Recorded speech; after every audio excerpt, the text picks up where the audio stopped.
பிரியமான இறைவர்களே, இந்த திங்கட்கிழமை மீண்டுமா இந்த ஆராதனையில உங்கள் அனைவரையும் அன்போடு வரவேற்கிறேன். இயேசு சாமி குறிப்பா இன்றைக்கு பிள்ளைகள் பள்ளிக்கு போவதற்காக தயாரிக்கிற பிள்ளைகளை அல்லது புதிய ஆண்டில் அடி எடுத்து வைக்கிறாங்க, புதிய கிளாஸ்க்கு பிள்ளைங்க போறாங்க. எனவே பிள்ளைகள் அன்பு புரியாது.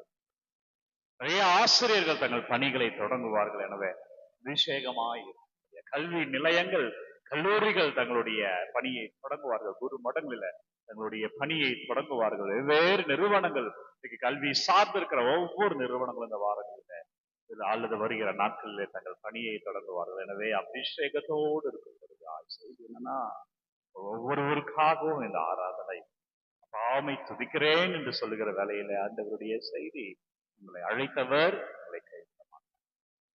ஆண்டவர் உங்களை புதிய கிளாஸ்க்கோ, புதிய நிறுவனத்துக்கோ, புதிய தொடக்கத்திற்கோ உங்களை அழைத்திருக்கிறார். இன்றைக்கு புதியதை தருகிறார். அவர் உங்களை கைவிட மாட்டார். நம்பிக்கையோடு இரு. என்ன நடந்தாலும் தேவன் என்னை விட மாட்டார் என்ற உறுதிப்பாட்டோடு இரு. என் ஆண்டவர் பெயரில் நான் நிலைத்திருப்பேன், என் ஆண்டவர் பெயரில் நான் வாழ்வேன், என் ஆண்டவர் என்னை ஆசீர்வதிக்கிறார் என்ற உன்னுடைய ஆன்மீகத்தை முதன்மைப்படுத்தி தைரியமாய் இரு. நாம் வெற்றியை, ஆசீர்வாதத்தை, அபிஷேகத்தை அறுவடை செய்வோம். இறை வார்த்தை தருகிறேன். உள்ள இறை உறவுகளே, ரோமையர் புத்தகம் 8வது அதிகாரம் 30வது இறை வார்த்தை. ரோமையர் புத்தகம் 8வது அதிகாரம் 30வது இறை வார்த்தை. தாம் முன்குறித்து வைத்தோரை ஆண்டவர் அழைக்கிறார். ஆண்டவர் நம் அனைவரையும் முன்குறித்து வைத்திருக்கிறார். இந்த படிப்பிற்காக, இந்த பள்ளிக்காக, இந்த நிறுவனத்திற்காக, இந்த குடும்பத்திற்காக, இந்த தொழிலுக்காக என்று ஆண்டவர் முன்குறித்து வைத்திருக்கிறார். அவர் புதியது தராருன்னா தைரியமா போ, தைரியமா போ. அவர் அபிஷேகத்தில் உன்னை நிற்க வைப்பார், அவர் உன்னை ஆசீர்வதிப்பார். அந்த பெயரில் தைரியமாக நில்லு, வெற்றியை காண்பாய், வல்லமையை காண்பாய். அதான் இறைவார்த்தை பாருங்க. ஆண்டவர் தாம் முன்குறித்து வைத்தோரை அழைக்கிறார், தம் அழைத்தோரை தமக்கு ஏற்புடையவராக்குகிறார். நம்ம பாவியா கூட இருக்கலாம், அவர் முன்பாக நிற்பதற்கு தகுதியற்று இருக்கலாம், ஆனால் ஆண்டவர் ஏற்புடையவரா மாத்துறாரு. ஆண்டவருக்கு சாட்சியமா நம்ம நிற்கிறார். அவர் நம்மை பாதுகாக்கிறார். தம் முன்குறித்து வைத்தவரை அவருக்கு ஏற்புடையவர் ஆக்குகிறார். தமக்கு ஏற்புடையவரானவரை தம் மாட்சியில் பங்கு பெற செய்கிறார்.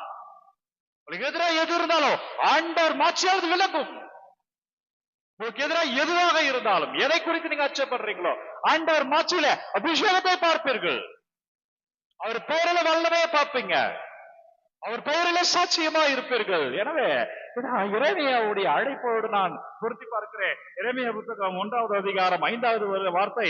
தாய் வயிற்றில் உருவாகும் முன்பே ஆண்டவர் என்னை அறிந்திருக்கிறார். நாம் பிறக்கிறதுக்கு முன்னாடியே அவர் நம்மை அறிந்திருக்கிறார். அடுத்த வார்த்தை பாருங்க. நீ பிறக்கும் முன்பே உன்னை திருநிலைப்படுத்தினேன். இதற்காக என்று அவர் உன்னை திருநிலைப்படுத்தி இருக்கிறார். எனவே இறையேசுவில் பிரியமுள்ள இறைவர்களே, இந்த வார்த்தை தான் இறைமையாக்கு அருளப்பட்ட இறை வார்த்தை. இறைமை புத்தகம் 1வது அதிகாரம் 5வது வார்த்தை. தாய் வயிற்றில் உருவாகும் முன்பே அவர் நம்மை தெரிந்திருக்கிறார். நம்மளை பத்தி அவருக்கு தெரியும். ஏன் நம்ம செய்த தவறுகள் எல்லாம் கூட அவருக்கு தெரியும். நம்ம வடிக்கு விழுந்துருவோம், பலவீனத்துல விழுந்துருவோம் அவருக்கு தெரியும். எனவே அவருடைய வந்தாலும் மீட்பை பெற்றுக் கொள்ளலாம். அதுதான் இறைமையாக்கு அருளப்பட்ட வாக்கு.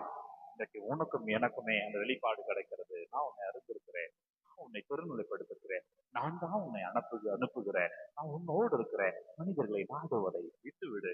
தைரியமாக நீ மனிதர்களுக்காக மனிதர்களை நாடுவதை விட்டுவிடு. அப்படின்னா மனுஷங்களை தேடாத, ஆனா மனுஷங்களுக்காக நீ அன்பு செய், நீ ஆதரவாக, நீ விட்டுக் கொடு. நான் உன்னோடு இருக்கிறேன் என்று சொல்கிறேன். மனிதர்கள் தேடுவதை விட்டுவிடு, ஆனா மனிதருக்காக நெல். வல்லமையை பார்ப்ப அங்கே என்னுடைய மாட்சிமை விளக்க நண்பர்களே, நம்மை அழைத்தவர் கைவிட மாட்டார். நன்றி. வல்லவரே, நல்லவரே நன்றி. ஆண்டவரே, ஒவ்வொரு பிள்ளைகளையும் நீங்க தொடுங்க அப்பா. நீங்க ஆசீர்வதிங்க ராஜா. வல்லவரே, உமது கிருபையால் நாங்கள் வாழும்படியா, அபிஷேகத்துல நிற்கும்படியா, ஆசீர்வாதத்தை காணும்படியா ஜெபிக்கிற ஒவ்வொரு பிள்ளைகளை விடுதலை அடையும். என்னவெல்லாம் வேண்டும் என்று ஜெபிக்கிறார்களோ, என்னவெல்லாம் பிள்ளைகள் படிப்புகள் எல்லாம் தொடங்குறாங்க, கல்லூரி வாழ்க்கை தொடங்குறாங்களோ, வேலைகளை தொடங்குறாங்களோ, இன்னும் என்னவெல்லாம் தொடங்குறாங்க ஒவ்வொன்றையும் உங்களை பார்த்து வைக்கிறேன். என்னவெல்லாம் கமெண்ட்ல அனுப்பி கொண்டிருக்கிறோம் ஒவ்வொன்றையும் உங்களோட சமர்ப்பிக்கிறேன். ஆண்டவரே, நீங்க ஆசீர்வதிங்க அப்பா. நீங்க வழி நடத்துங்க ராஜா. உங்கள் பெயரில விடுதலை, உங்கள் பெயரில ஆசீர்வாதம், உங்கள் பெயரில் அபிஷேகத்தை பிள்ளைகள் காணும்படியா ஆண்டவர் இயேசு சாமி வழி நடத்துகிறார், ஆசீர்வதிக்கிறார். மனிதர்களை நாடாதீர்கள், ஆனால் மனிதருக்காக நில்லுங்கள். அதாவது மனுஷங்க பின்னாடி போக வேண்டாம், ஆனா மனுஷனுக்காக நம்ம விட்டுக் கொடுப்போம், மனுஷர்கள் நம்ம ஏற்றுக்கொள்வோம், மனுஷர்கள் நம்ம சார்பாக நிற்போம். வல்லமையான இறைவன் நம்மை ஆசீர்வதிப்பார். எனவே ஒப்பு கொடுத்து பணிகள் எல்லாம் தொடங்குங்கள் என்று சொல்ற உங்களை அழைத்தவர் உங்களை கைவிட மாட்டார். அழைச்சிட்டாருங்க, கைவிடவே மாட்டார். அவர் அழைப்புல வந்துட்டீங்கல்ல, வெற்றியை தான் காண்பீங்க. எனவே ஒவ்வொரு நாளும் காலை 3 மணிக்கு நான் அதை அழைப்பு இருக்கிறேன். யாருக்கு தேவை என்று நினைக்கிறோம் அவர்களோடு பகிர்ந்து கொள்வேன். God bless you. Take care. Have a nice day. எல்லாம் வல்ல இறைவன் தந்தை, மகன், தூய ஆவியார் ஒரு நிறைவாய் ஆசீர்வதிப்பார். ஆண்டவர் இயேசுவின் பெயரிலே ஆசீர்வாதமாய் இருப்பீர்கள். நல்லது நடக்கும். வல்லமையான இறைவன் உங்களுக்கு வெற்றியை கொடுக்கிறார். மகிழ்ச்சியாய் இருங்கள். இந்த நாளும் இனிய நாளே. நன்றி இறை உறவுகளே.